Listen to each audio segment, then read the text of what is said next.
Les deux là. It's not exactly the same.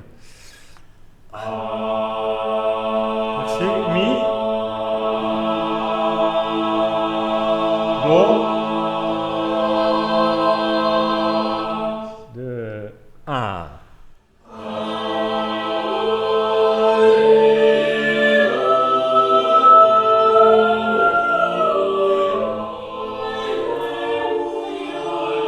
Je me suis toujours posé la même question depuis 20 ans, plus de 20 ans. Qu'est-ce qu'on peut faire pour que ça sonne mieux dans les prochaines minutes ?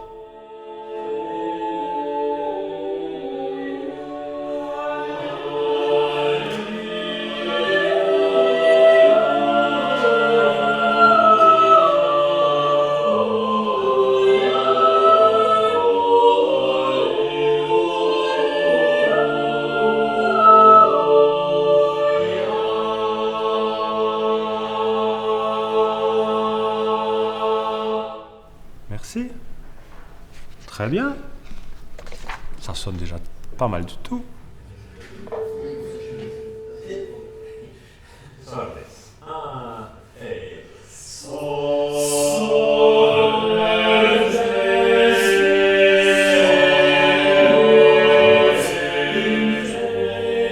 Ce que j'ai appris avec toutes ces années de direction, c'est chacun vient chanter pour des raisons différentes, avec une personnalité différente. Et ça, c'est une chose que je voyais pas au début. Moi, j'avais ma vision des choses. Et puis, quand on est plus jeune, on a peut-être souvent plus l'impression que les autres sont comme on est, enfin, je sais pas comment dire, et qui viennent pour les mêmes raisons que soi, quoi. Mais non. C'est physique. C'est vraiment quelque chose de physique. C'est quelque chose qui résonne dans le ventre. C'est une musique qui amène des sensations en équipe. Et je crois que je suis un garçon d'équipe. C'est génial de se dire à un moment, on va chanter cette note-là, mais elle va être en résonance avec ce que va faire mon voisin, une quinte en dessous ou une sixte au-dessus ou je ne sais quoi.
Alors moi j'ai un rapport un peu particulier parce que mon prénom est un petit peu prédestiné dans ce répertoire. Josquin, ça vient de Josquin des Prés, qui était un compositeur de la Renaissance. Donc c'est vrai que je ne sais pas si c'est moi qui ai choisi ce répertoire ou si c'est le répertoire qui m'a choisi. I come from the United States, from Seattle, and I came to Europe to actually study this instrument. I was a singer before, and then I studied modern music with opera and art song, and then I fell in love with early music, and so I came to Europe, to Basel, to study this instrument and also singing. Quand j'étais au Brésil, quand je faisais l'architecture, et moi j'écoutais la musique de la Renaissance. Là-bas, c'est pas un répertoire très connu, très répandu. Dans ce répertoire, on a plusieurs chanteurs qui finalement ne chantent qu'un seul texte, qu'une seule voix, contrairement par exemple à du répertoire d'opéra, où là ça va être l'inverse, on a un chanteur qui incarne un personnage. Là dans la polyphonie, pour moi c'est l'inverse, c'est 5 chanteurs, 10 chanteurs, 12 chanteurs qui doivent faire un seul personnage. On a beau voir sur la partition que telle note va aller avec telle note, qu'il va falloir faire sonner telle note comme ci, comme ça. On va devoir travailler aussi avec l'équipe et les chanteurs, donc chacun a son timbre, sa personnalité propre. Donc ça va jouer aussi dans le travail, c'est-à-dire qu'il va falloir trouver une osmose entre toutes ces voix, et ça peut pas se faire à la maison. C'est plutôt une création collective. Et c'est cette situation que j'aime bien être dedans. Un esprit d'invention, je trouve, d'invention mélodique en tout cas, qui s'est, on va dire, un peu perdu après. On a fait des choses plus verticales, plus harmoniques. Après, je trouve plus on remonte et plus on a d'invention mélodique.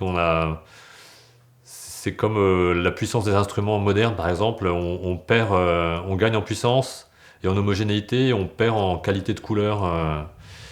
Et on va dire pour la musique, je trouve qu'il y a un peu ce même chemin. On a une invention mélodique qui est incroyable au XIVe, XVe siècle. Et après, ça se standardise un petit peu, ça devient plus vertical et on a plus de systèmes par accord.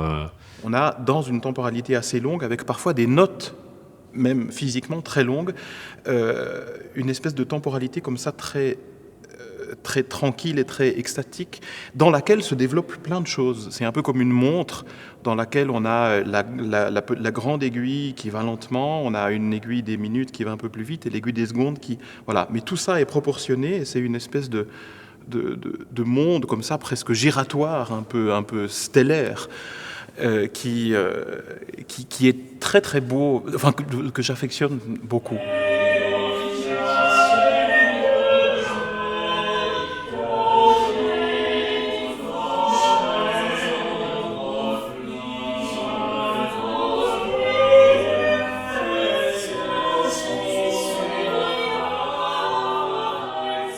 J'essaie plutôt de dire une chose et de faire cette chose.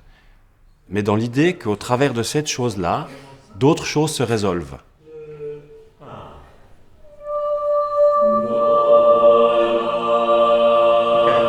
il doit être beau, cet accord. Pensez que cet accord est beau.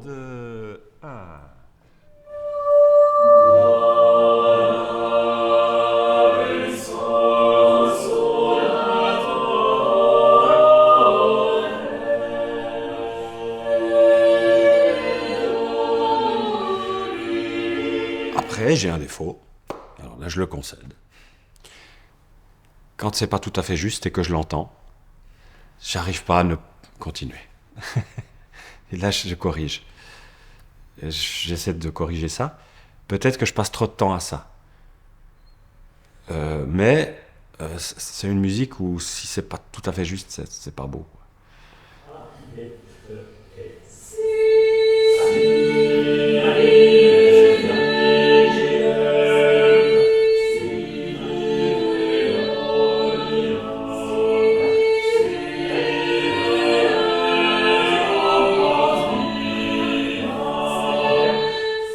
En tout cas, dans ce répertoire de la musique ancienne, je pense que ma voix c'est l'impression que j'ai en tout cas, convient bien, et moi je m'y sens particulièrement à l'aise parce qu'il n'y a pas tellement de notion d'intensité très forte ou voilà, par rapport à du chant d'opéra par exemple, mais on cherche vraiment à chanter vraiment avec les autres pour trouver une harmonie absolument parfaite qui fait que quand on chante vraiment avec les autres, le son prend une ampleur parce que c'est écrit de cette façon-là. Je ne vais pas trop rentrer dans des détails techniques, mais il y a aussi une question d'accords, enfin d'écouter des intervalles comme ça de façon très, très précise. Et quand c'est vraiment juste, alors c'est...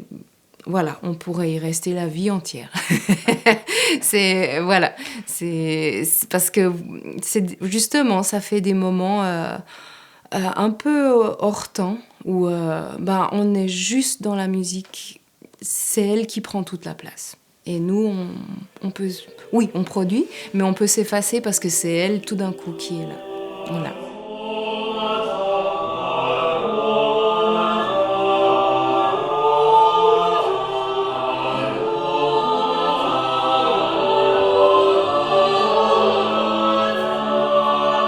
c'est vraiment cet instant magique où des individus se retrouvent autour d'un truc incroyable qui les dépasse et trouvent le moyen de dialoguer ensemble.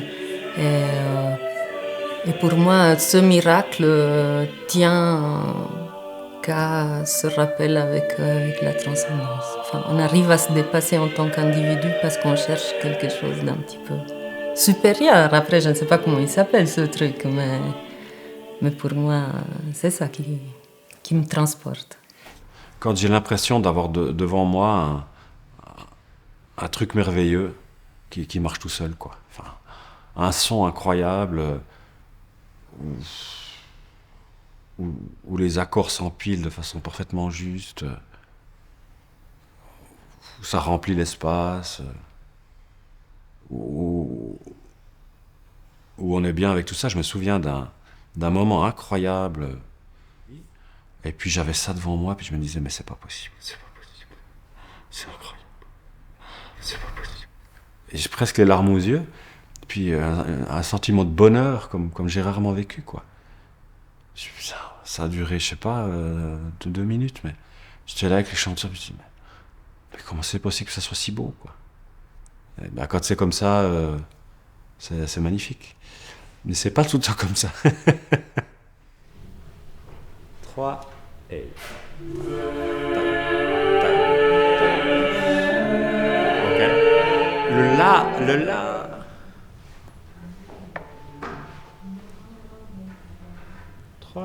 Et tac, tac, tac.